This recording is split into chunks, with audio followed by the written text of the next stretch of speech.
Have you ever been in one of those high-stakes meetings? Maybe you're looking at a complex risk assessment or you're trying to finalize a big product decision, Mm. and you just watch a team of really smart, capable people look at clear, objective data and still walk away making a a demonstrably bad Oh, choice. absolutely. It's a puzzle, isn't it? It is. It haunts organizations everywhere. Why do sound rules and clear data so often lead to these, profoundly unsound human outcomes? Well, it's the classic battle between evolution and logic. Yeah. The human brain is this magnificent prediction machine, right? But it's hardwired for speed, not for accuracy. Especially under pressure. These mental shortcuts, the cognitive biases. Exactly. They're fantastic for, not getting eaten by a lion, but they systematically distort how we process everything, from pure statistical evidence to the unspoken cues in a boardroom. Okay, let's unpack this. For this deep dive, our listeners sent in a fantastic set of sources that zero in on this exact phenomenon, but across two major domains.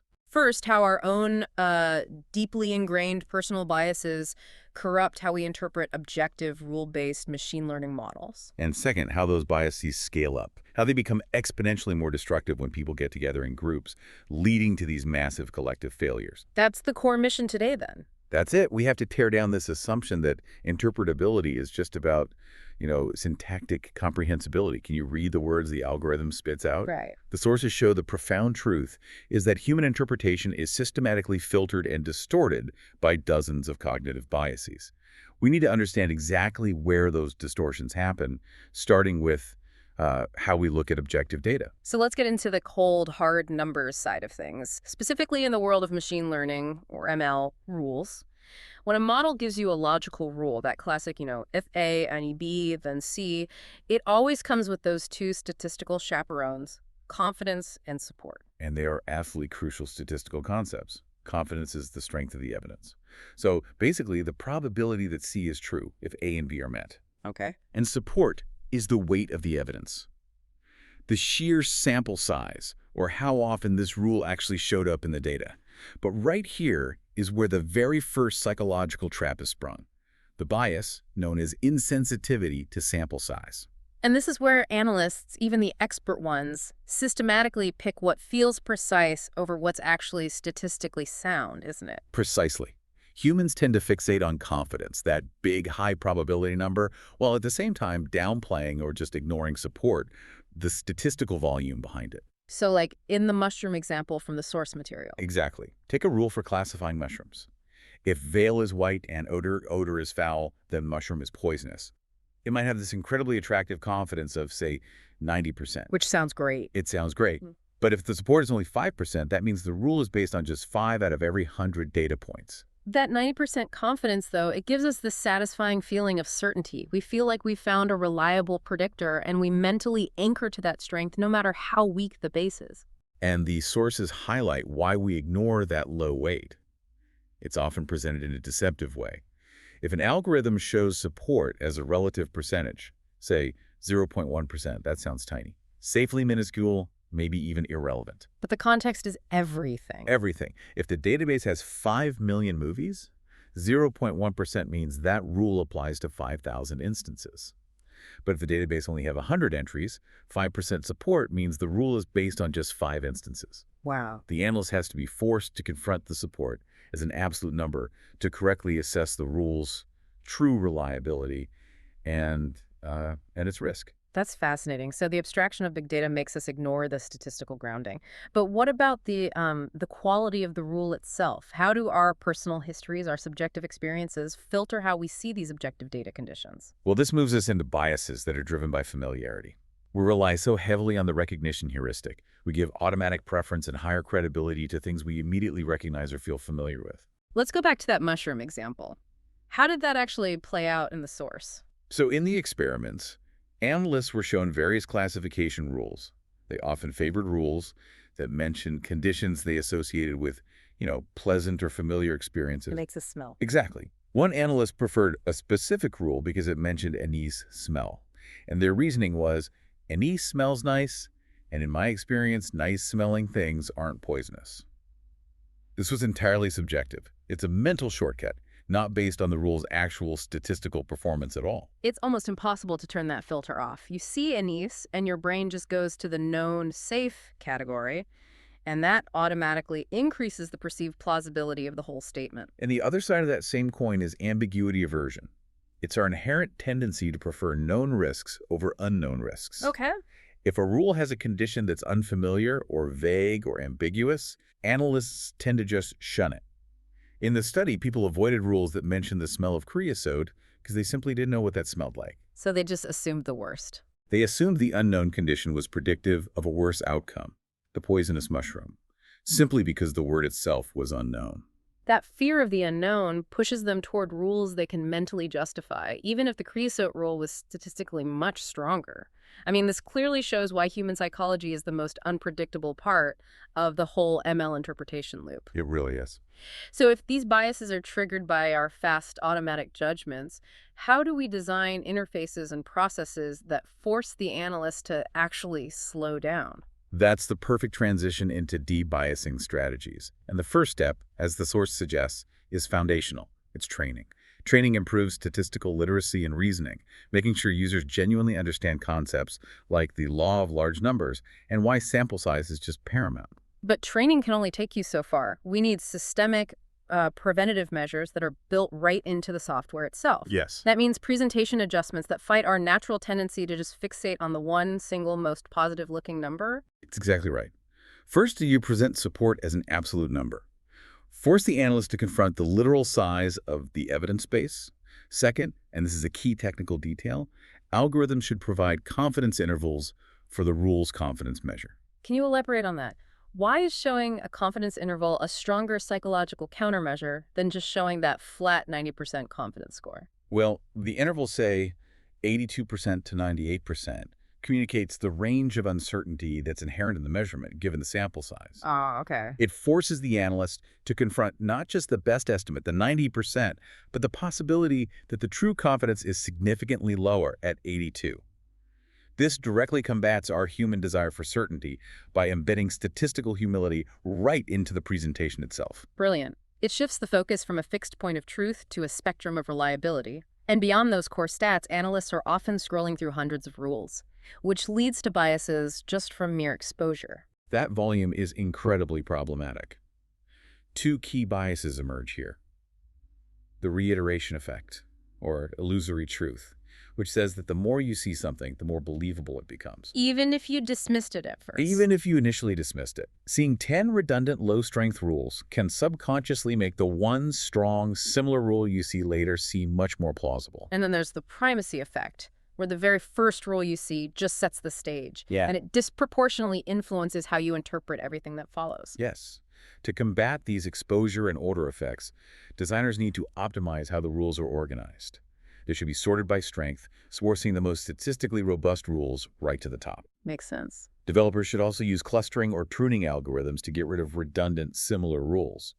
That minimizes the subconscious exposure that drives that reiteration effect. And furthermore, instead of making users scroll, give them robust search and filtering facilities. Let analysts actively pull the information they need, rather than being passively exposed to misleading patterns. So the solution in the data world is about applying intentional friction and structural rigor to override our psychological fast thinking. That's it. And that leads us perfectly into our pivot. If individuals struggle this much with objective data, what happens when we throw these flawed psychological engines into a social setting where the data itself is messy, full of unspoken motives and fear and career anxiety? That's the move to social psychology, which, it bridges everything from biology to economics. It's the study of how our thoughts, feelings, and behaviors are influenced by other people. And there are some core principles. Two fundamental principles, really. All social behavior is, one, goal-oriented, driven by deep motives like gaining status or defending ourselves or belonging. And two, it's always an interaction between the person and the situation. And when you structure those interactions poorly, you activate this group effect, which often results in 4 catastrophic modes of failure. Let's start with the most common organizational killer: conformity. Conformity. It's the tendency to align your beliefs or your actions with the group, even if you privately know the group is wrong. The classic reference here is the Asch experiment Right, with the lines. with the lines. Yeah. Subjects were asked to judge simple line lengths, an easy visual test, but they were placed in a group of actors who purposely gave the wrong answer. And people just went along with it. An incredible number. Nearly 75% of subjects conformed to the group consensus at least once. They weren't fooled. They just couldn't tolerate being the outlier. And when that fear of being the outlier translates to the real world, the consequences are enormous. The example from the sources, the Warner Brothers film The Bonfire of the Vanities, is a perfect case study. A total disaster. A $50 million financial flop because individuals involved who clearly had doubts about major creative decisions like casting, they just failed to voice their dissent to the director. They conformed to the perceived momentum, silencing their own private concerns for the sake of, I guess, organizational harmony. And if conformity is about just agreeing, group polarization takes it a step further. We assume group deliberation leads to moderation, but research proves the opposite. It's a scary thought. It is. When like-minded people discuss an issue, their average attitude intensifies, leading to more extreme or riskier decisions than any single individual would have made on their own. The legal data on this is incredibly jarring. It shows just how fast group dynamics can accelerate that kind of extreme behavior. Absolutely. A study looking at U.S. federal judges found that when judges worked alone, they recommended an extreme course of action only about 30% of the time. Okay. But when they were placed in groups of 3, that recommendation for the extreme course more than doubled to 65% of the time. The shared validation just fuels confidence and drives the group to the extremes of their existing inclinations. Wow. We also have that deep-seated power dynamic of obedience to authority. The Milgram experiments showed that individuals will follow instructions from a superior even when those instructions involve behavior that is, deeply disturbing or harmful. The Milgram study reveals the immense psychological pull of hierarchy. And the consequences of this bias are tragically exemplified by the 1977 Tenerife aviation incident, the deadliest in history. I remember reading about this. The investigation cited the "captain was always right" effect. The co-pilot was hesitant to challenge the senior pilot who initiated takeoff without clearance from air traffic control. That unquestioning obedience, or just the failure to actively dissent, cost hundreds of lives. And finally, the fourth negative effect that plagues corporate decision-making and safety, the bystander effect. We are less likely to intervene in an emergency when other people are present. And this is driven by two things: diffusion of responsibility, where we feel less accountable when others are around. Someone else will handle it. Right. And pluralistic ignorance, where we assume that because no one else looks concerned, there must not be a real problem. And the Barings Bank collapse in 1995 is the perfect example of this systemic failure. Nick Leeson was doing this unauthorized trading that ultimately destroyed the entire bank. Yes. And internal and external reports that detailed the massive risk were just floating around the organization, but they were consistently ignored. Unbelievable. The investigation found that individuals in multiple departments, finance, back office, auditing, they failed to face up to or follow up on identified problems. Responsibility was so diffused across the entire structure that everyone just assumed someone else would take definitive action, and it led to total institutional paralysis. It's the same basic problem we saw in the data world, isn't it? It's fast, uncritical thought, but now it's layered with social motives, like avoiding conflict and maintaining status. Exactly. So what organizational friction points, what countermeasures can companies put in place to safeguard against these destructive group effects? Well, the strategies focus squarely on reversing that diffusion of responsibility and introducing structural dissent. You have to locate accountability with specific individuals. How do you do that? First, you formally appoint a devil's advocate in decision-making meetings to challenge the consensus and guard against that mindless conformity. That role is crucial, but it requires more than just one person, being the contrarian. Absolutely. You must ensure diversity in your groups. And not just demographic diversity, but diversity of function, of perspective, of background. This inherently counters polarization by introducing genuine ideological friction. It makes it harder for like-minded people to simply amplify each other. And to specifically counter that tendency of groups to polarize during deliberation, the sources suggest collecting advance opinions. Yes. Get input from every member individually before the discussion begins. This locks their original, less extreme position in place and makes them less susceptible to the group's persuasive rhetoric. Right. And finally, fostering an at-cause culture encourages personal responsibility. It ensures every single individual recognizes they are responsible for investigating and acting on organizational problems, directly fighting that bystander effect. Before we bring this all full circle, it's worth quickly reflecting on how researchers even discovered these subtle social mechanisms in the first place using the tools of social psychology. The research really relies on two primary methods. You have descriptive methods, like large-scale surveys or archival research. They're great for showing correlation, like the finding that the frequency of suicide baiting correlated with the size of the crowd. But they don't prove causation. They just show a link. Just a link. To establish cause and effect, we have to rely on rigorous experimental methods where researchers manipulate one variable and randomly assign subjects to different conditions to control for everything else. Zimbardo's study on anonymity and aggression, for instance, showed that the condition of anonymity causes increased antisocial behavior. But the research context itself faces a pretty serious generalizability challenge, one known as the weird problem. It's a massive limitation that requires caution. Yeah. The vast majority of social psychological studies rely heavily on participants from Western, educated, industrialized, rich, and democratic societies. So not exactly a representative sample of humanity. Not at all. These samples are not representative of the broader human experience globally. So, while the biases we discussed today, conformity, ambiguity, aversion, are clearly present and powerful, we have to be careful about assuming their precise magnitude and manifestation are universal across all cultures. That need for caution, for recognizing the limits of our data and its applicability, seems like a perfect final takeaway. Whether you were interpreting a machine learning rule or participating in a high-stakes group decision, the synthesis is clear.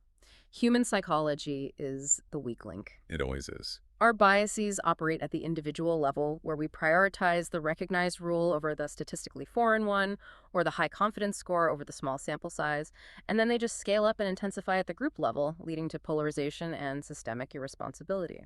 And the universal solution across both of these domains is the conscious introduction of systems and structural friction, slowing down the process, demanding absolute numbers, introducing confidence intervals, forcing dissent through a devil's advocate, ensuring diversity and individual accountability. So we have to design processes that fight our innate urge for speed and for social comfort. That's the only way.